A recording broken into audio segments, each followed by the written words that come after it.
Magkasamang nagpa-interview sa GMA Integrated News sina Raver Cruz at Julian San Jose matapos may nag-post sa X ng live stream na may malisyosong atake kay Raver tungkol sa live stream nila kahapon. Nag-reply din si Julie sa tweet at sinabing below the belt ang pag-atake.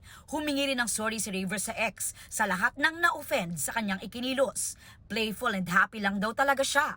Hindi rin daw niya magagawang saktan si Julie. Sabi ni Raver, hyperactive siya bago sumalang sa live stream pagkatapos ng rehearsals ng production number nila para sa All Out Sundays.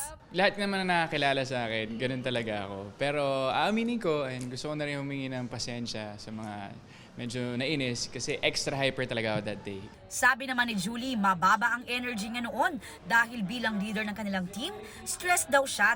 Kaya raw naging extra kulit si Raver ay para ma-lift ang mood at mapataas ang energy ni Julie. Ang dami ko iniisip tapos ay hindi pa maganda yung pakiramdam ko tapos na-stress talaga ako. Pero kung ano si Rhea, siya po talaga yon. Para malinaw lang din sa lahat na wala pong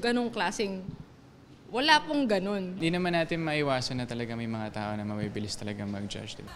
Sa kabila nito, masaya sila sa successful Summerversary Showdown kanina sa All Out Sundays kung saan nanalo ang Team Sand ni Miguel Tan Felix at Isabel Ortega.